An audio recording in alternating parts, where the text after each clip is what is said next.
J'aime la mer comme une femme, son charme clair a pris mon âme dans mon bateau.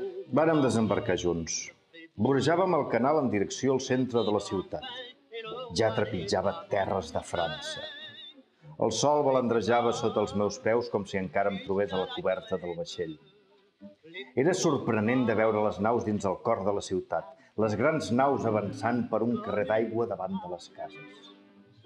Vàrem donar el tom al port, pel peu de la Canebière, i vàrem aturar-nos davant un establiment, en ple Vieux-Queux. Era un bar-restaurant de mariners, obrers i gent del port. Ja vaig sentir parlar en català. El maliciós empordanès que ha conegut el vaixell li indicarà el lloc per fer nit, però abans el portarà a tombar pels barris més foscos de la ciutat, el temptarà. Tots els meus sentits eren oberts a les noves impressions. Escoltava les converses de la gent que no acabava d'entendre, els noms dels plats cridats pels cambrers, l'esvalot dels venedors dels diaris al carrer, la relació de desil·lusions i penalitats als companys de taula, i em mirava embadalit els vaixells, que de veure'ls tan a prop i tan misteriosos, em semblava trobar-me jo mateix dalt d'una nau i ja en plena aventura.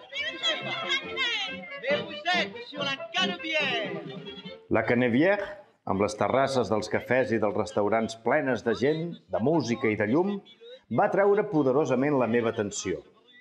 Però vam deixar aquesta gran avinguda a la nostra dreta i, allunyant-nos pel Port Vell per anar en direcció al Nou, vam sortir a la plaça de la Joliette, mal il·luminada i brutosa del tràfic del moll.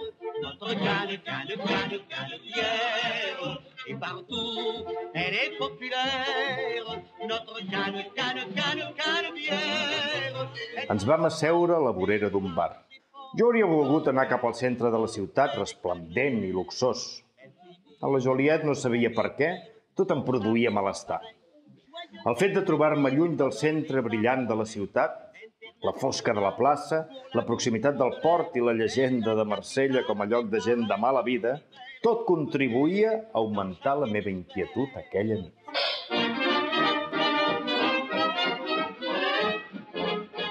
La fama era justificada. Només feia una hora que a les portes d'un bar hi havien assassinat un home.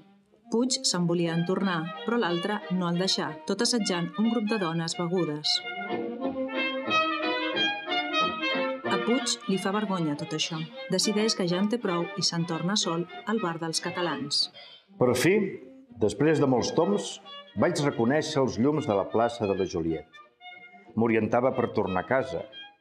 El bar era mig a les fosques. Els catalans es jugaven els diners a cara o creu. El joc consistia a fer giravoltar la moneda damunt la taula fins que ella mateixa queia aplanada sobre el marbre mostrant la creu o la cara. Ell també juga amb moneda forta. Finalment, acompanyat per l'hostaler, Puig se'n va dormir.